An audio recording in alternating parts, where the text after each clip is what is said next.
It's February 27th, 2022.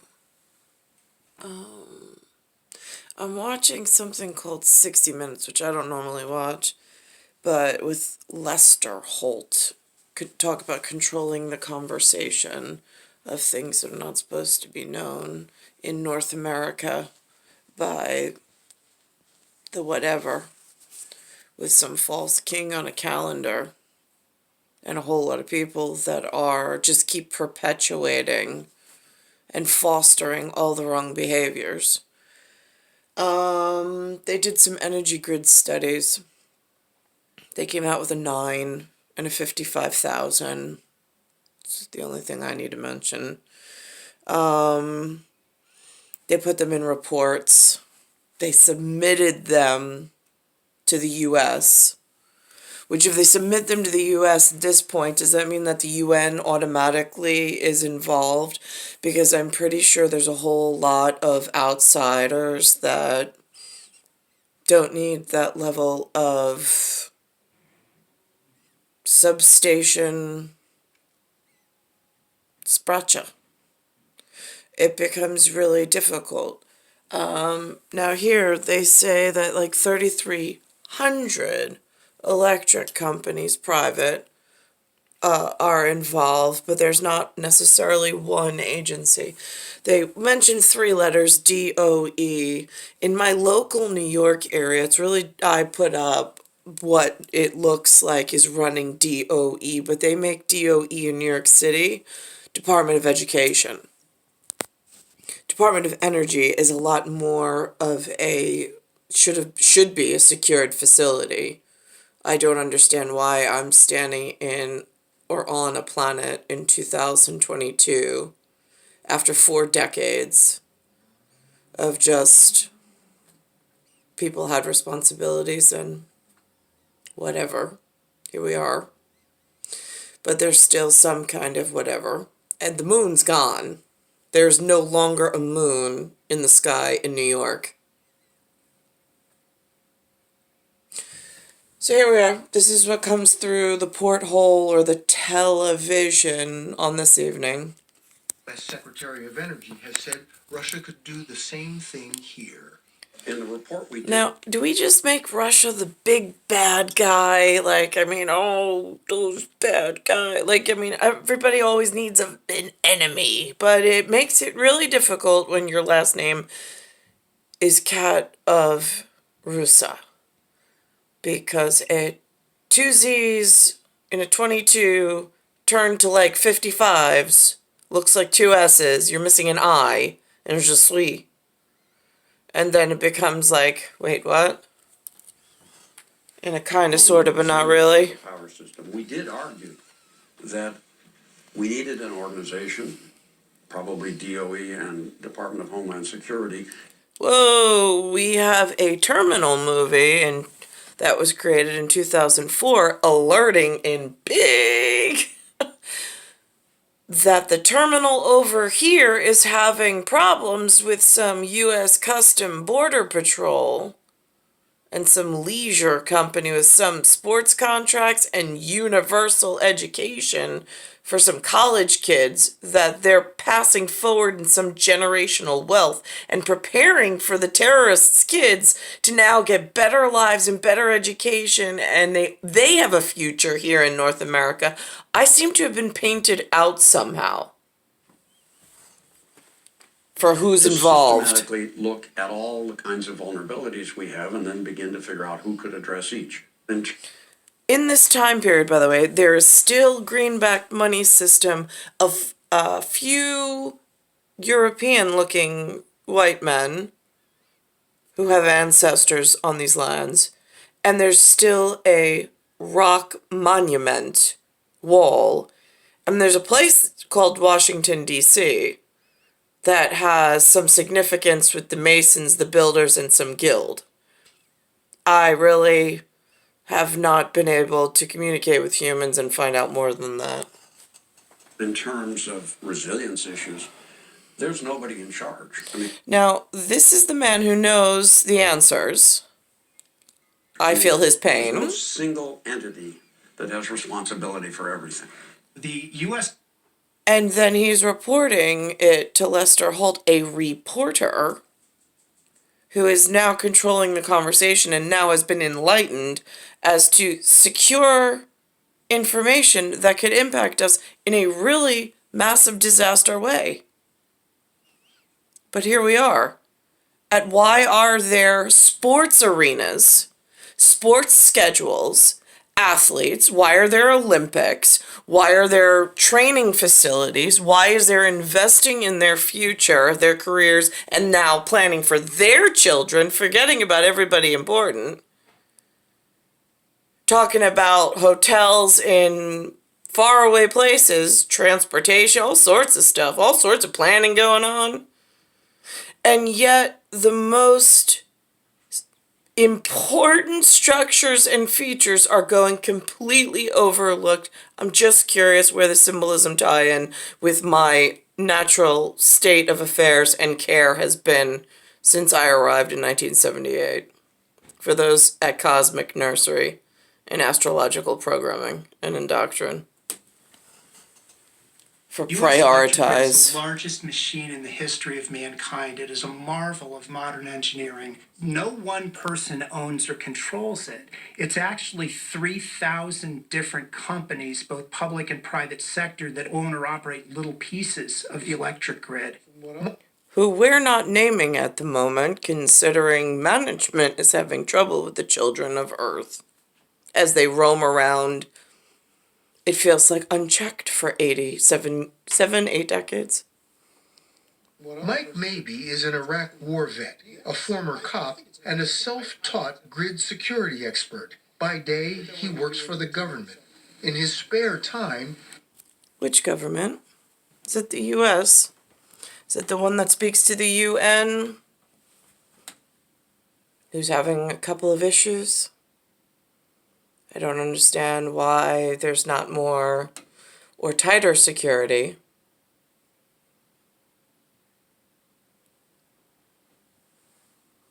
So here, the gentleman, and again, I don't remember his name, not because he's not important, just I don't want to make a spectacle out of whatever.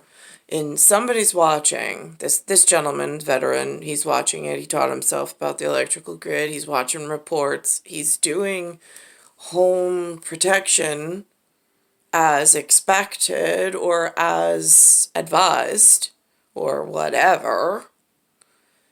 But the reports aren't making sense. I get that the reports aren't making sense because there's too many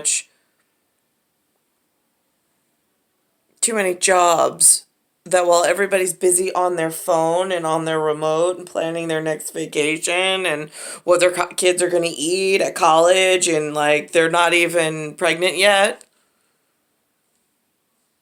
Like big things, like the moon just disappeared. Like did anyone just notice the moon disappeared? The Department of Energy. Mabee told us the grid information the DOE puts out is confusing and dispersed. He said he spends hours. Is this like just seeing if anyone's awake and alive? Because that's what it feels like. I'm just saying. Trying to make sense of it all. There is a requirement that they report electric disturbance events, but the data from the Department of Energy is so bad. So, I took it upon myself to do some data crunching. And what I found is that 38% of the electric disturbance events in the United States are due to physical attacks. 38. Oh my God, those numbers just ring out like a bell. Hang on. Now here we are at wrongful detainees. Two women that I'm not even going to watch or listen to that had some ending voice on a known issue while the world grows more dangerous. Currently more than 40 of them. This fall saw a rare moment of success, the release of a 37-year-old journalist named Danny Fenster, a Detroit native who'd been locked away for nearly... Danny Fenster had moved to Myanmar in 2019 and worked as an editor for several publications. He and his wife... Again, not giving importance to certain parts of this. Where's the fast forward here? Department officials held This is the guy I need. calls. It was hard. I mean, there were many calls we had with him where he was in tears. You're trying to find the words for him. You know, after 1 month, 2 months, 3 months, 4 months. Back in Washington, Danny's case had fallen under the mandate of Roger Carstens, one of the few State Department officials held over from the Trump administration. He's a man with a tough job and an odd-sounding title. You're called Spiha. What does that mean, Spiha? It's Special Presidential Envoy for Hostage Affairs, so everyone truncates it into SPIHA. The Spiha office was created in 2015. Never even heard of it. Did not make it into the fishbowl in Fish Island. After an internal review of U.S. hostage policy following the Now I'm just curious because 2016 headed straight for, like they had in the 1970s, around 1977, 78, right as I was being born and delivered, they had the Superman movie come out where it's the speeding bullet train, but up ahead, Superman, the tracks are totally blown apart. And the train cars full of people, full of innocent people, are in that situation. And the tracks are blown away. Well, here's the thing. In my situation, 1947, 48, already knew and was planning for those tracks to be blown. I arrived in 1978 unsuspecting.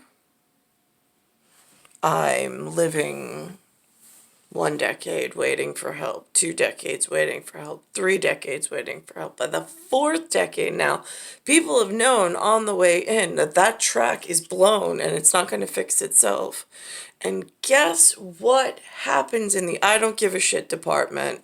Somebody else can take care of it. The 2016 event that was never supposed to happen happened. And not only did it happen in 2016, it happened 2017, 2018, 2019, 2020, and I'm standing in 2021, now into 22, and I'm still waiting. And there's a whole lot of people that know about it, and not a whole lot of people that give a shit enough to put things together in the correct manner, because it doesn't fit with their ideals or values. Well, start changing. tragic deaths of American journalists and aid workers. Because overseas, America, you like to say how strong, what a great reputation Candyland has. Right. Where are those people standing by their word and just curious in North America with anchors that are clear as whatever? Held captive by ISIS, and complaints from hostage family. Governments than by terrorists.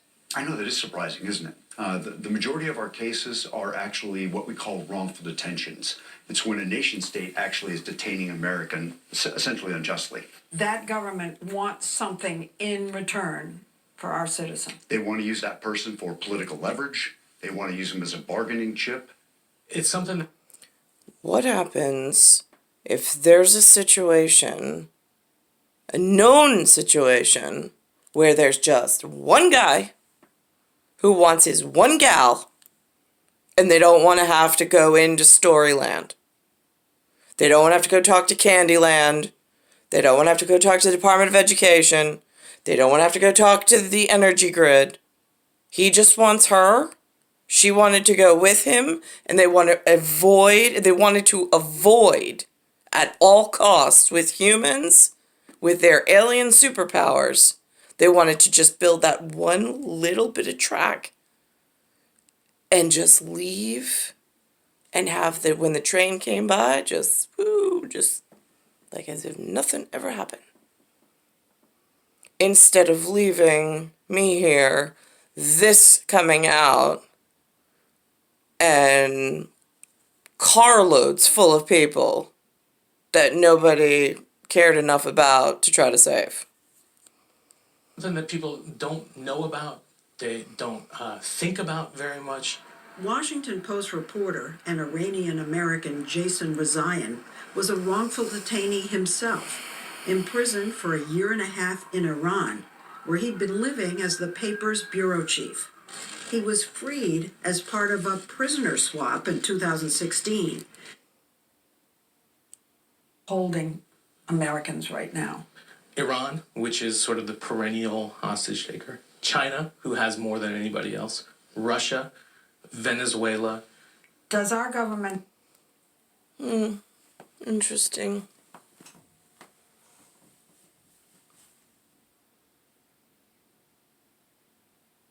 It does tie back into planetary things.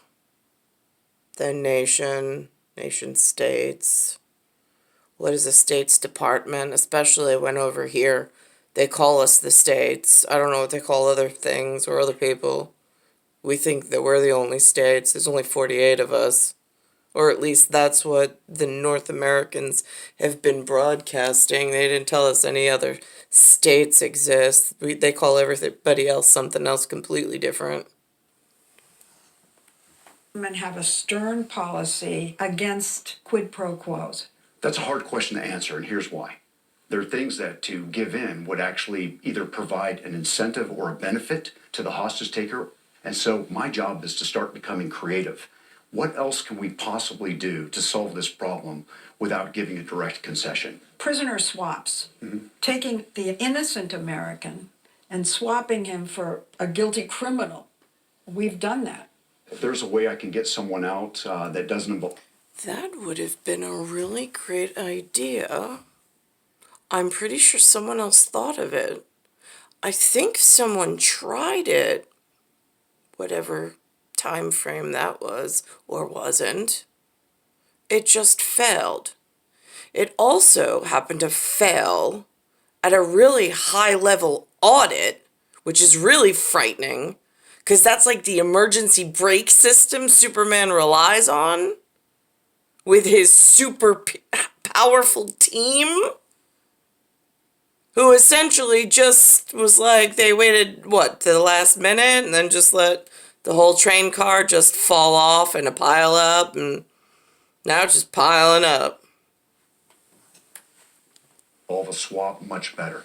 But in Danny Fenster's case, the Myanmar government wasn't asking for any policy concessions or prisoner swaps. It didn't look like he was going to get out. Enter former Congressman, UN Ambassador, and New Mexico Governor Bill Richardson, who established a foundation that... What I don't understand is why the U.S. has so many employee problems.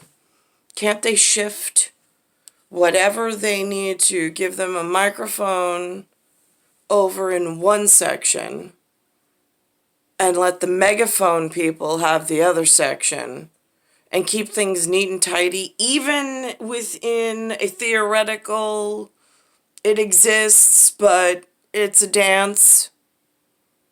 I mean, really? One person.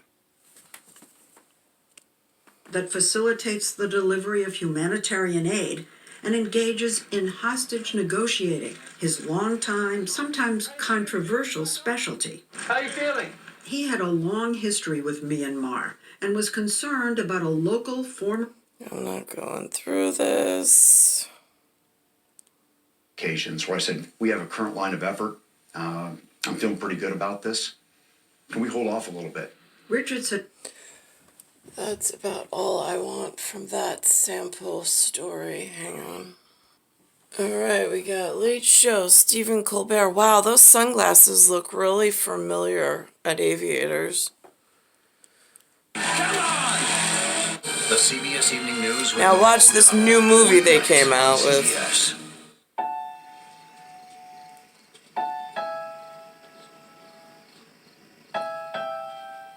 Like the sweet morning dew, you're all that I need. I've never done anything without my family. That was 1993 for me.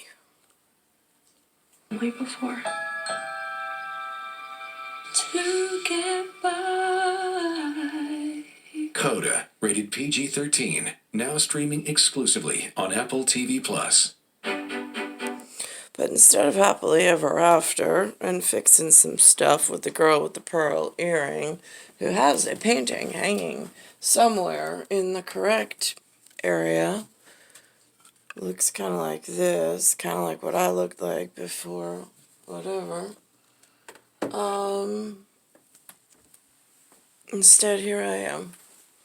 Star 1978, Star 8378, Nicole Cattaruzza. It's Earth, Solar System, Milky Way, Universe, Galaxy is broken. It's Bayside Station, Bayside, New York, 11361. I woke up this morning. I went out on the street. One of my long-term neighbors that has been here since a little bit before Benjamin was born. Certainly through my high school years when we moved back. They were here just a few years before I got here because they just moved out 27 years they were here. I went out in front of their house and there was like a big, like, bloody, I don't know, thing on the floor. I don't know if somebody lost a tooth with a punch or broken nose. Just mentioning it to document it at the moment. Because I know something watches over me, which I greatly am appreciative of. In fact, I think it's a couple of somebody specials. I just don't know how to thank them.